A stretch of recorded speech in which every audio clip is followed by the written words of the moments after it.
1 തെസ്സലോനിക്കർ 1-ാം അധ്യായം 5-ാമത്തെ വചനത്തിൽ ഞങ്ങളുടെ സുവിശേഷം വചനമായി മാത്രമല്ല ശക്തിയോടും പരിശുദ്ധാത്മാവോടും ബഹുനിശ്ചയത്തോടും കൂടെ ആയിരുന്നു നിങ്ങളുടെ അടുക്കൽ വന്നത്. നിങ്ങളുടെ നിമിത്തം ഞങ്ങൾ നിങ്ങളുടെ ഇടയിൽ എങ്ങനെ പെരുമാറിയിരുന്നു എന്ന് അറിയുന്നുവല്ലോ. സുവിശേഷം പ്രസംഗിക്കുന്നത് വളരെ നല്ല കാര്യമാണ്. എല്ലാവരും അത് ചെയ്യേണ്ടതുമാണ്. കാരണം അന്ധകാരത്തിൽ നിന്ന് അത്ഭുത പ്രകാശത്തിലേക്ക് വിളിച്ചവൻ്റെ സൽഗുണങ്ങളെ ഘോഷിക്കുവാൻ ദൈവം തിരഞ്ഞെടുത്ത രാജകീയ പുരോഹിത വർഗവും വിശുദ്ധ വംശവും സ്വന്തം ജനവുമാണ് യേശുക്രിസ്തുവിൻ്റെ രക്തത്താൽ വീണ്ടെടുക്കപ്പെട്ട ഓരോ ദൈവമക്കളും. വിളിച്ചവൻ്റെ സൽഗുണങ്ങളെ ഘോഷിക്കുവാൻ നാം ഓരോരുത്തരും ബാധ്യസ്ഥരാണ്, അത് ചെയ്യേണ്ടതാണ്.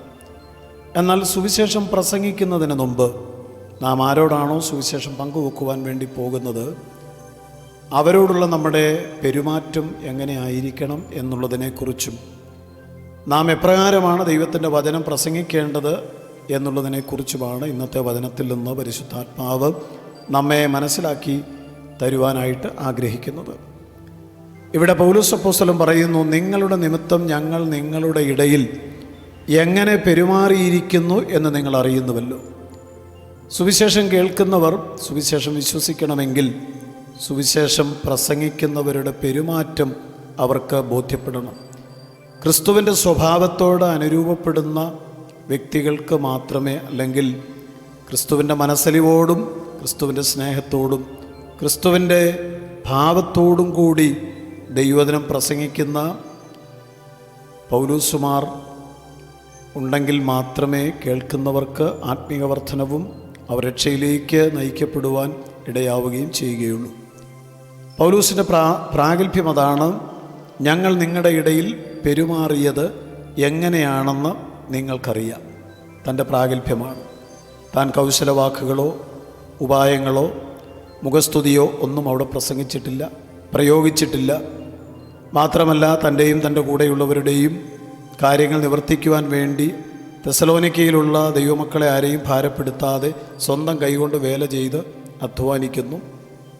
യാതൊരു ഉപായങ്ങളും പൗലോസിൻ്റെ ശുശ്രൂഷയിൽ അവർക്ക് കാണുവാൻ കഴിഞ്ഞില്ല. അതൊക്കെ പൗലോസ് എടുത്തെടുത്ത് പറയുന്ന കാര്യങ്ങളാണ്. ഇത് നാം പ്രത്യേകം ശ്രദ്ധിക്കേണ്ടത് ആവശ്യമാണ്.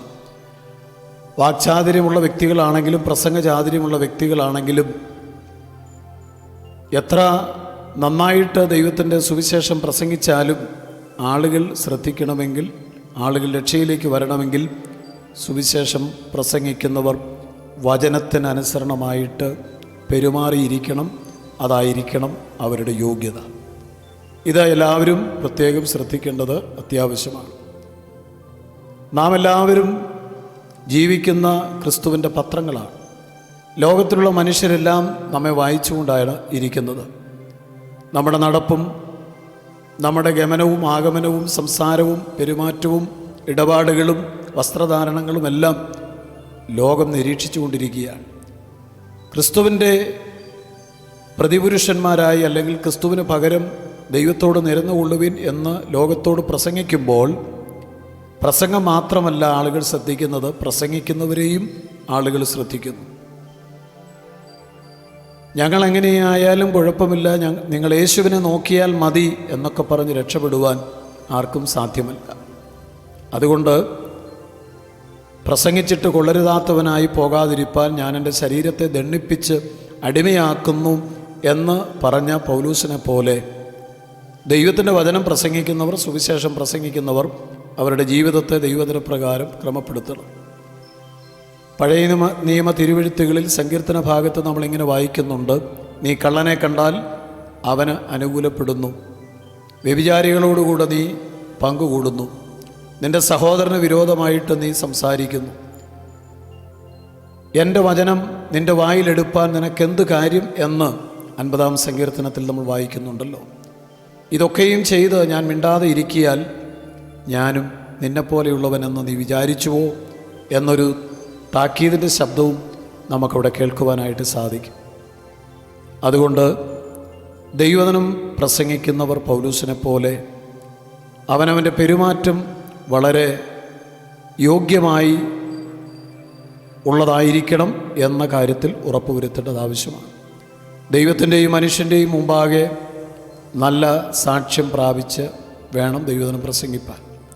ദൈവത്തോടും മനുഷ്യരോടും നല്ല മനസാക്ഷി ഉള്ളവരായിട്ട് വേണം ദൈവത്തിൻ്റെ വചനം പ്രസംഗിപ്പാൻ. അല്ല എങ്കിൽ ആത്മാക്കൾ രക്ഷിക്കപ്പെടുകയില്ല എന്നുള്ളതാണ് സത്യം. ഇവിടെ പറയുന്നു, അങ്ങനെ ജീവിച്ച പൗലോസ് ബഹുനിശ്ചയത്തോടും പരിശുദ്ധാത്മാവിൻ്റെ ശക്തിയോടും ദൈവത്തിൻ്റെ വചനം പ്രസംഗിച്ചു എന്നാണ് നാം ഇവിടെ വായിക്കുന്നത്. ദൈവത്തിൻ്റെ വചനം എങ്ങനെയാണ് സംസാരിക്കേണ്ടത്? നമ്മുടെ വിശ്വാസത്തിന് മനുഷ്യരുടെ ജ്ഞാനമല്ല, ദൈവത്തിൻ്റെ ശക്തി തന്നെ ആധാരമായിരിക്കേണ്ടതിന് എൻ്റെ വചനവും എൻ്റെ പ്രസംഗവും ജ്ഞാനത്തിൻ്റെ വശീകരണ വാക്കുകളല്ല, ആത്മാവിൻ്റെയും ശക്തിയുടെയും പ്രദർശനത്താൽ അത്രേ ആയിരുന്നു എന്നാണ് പൗലോസ് കൊരിന്ത്യ ലേഖനത്തിൽ പറഞ്ഞിരിക്കുന്നത്. ദൈവശക്തിയോടെ പരിശുദ്ധാത്മാവിൻ്റെ സാന്നിധ്യത്തോടെ സുവിശേഷം ജീവിതത്തിൽ പ്രാഗൽഭ്യമുള്ളവർ പ്രസംഗിക്കുവാനാണ് ദൈവം ആഗ്രഹിക്കുന്നത്.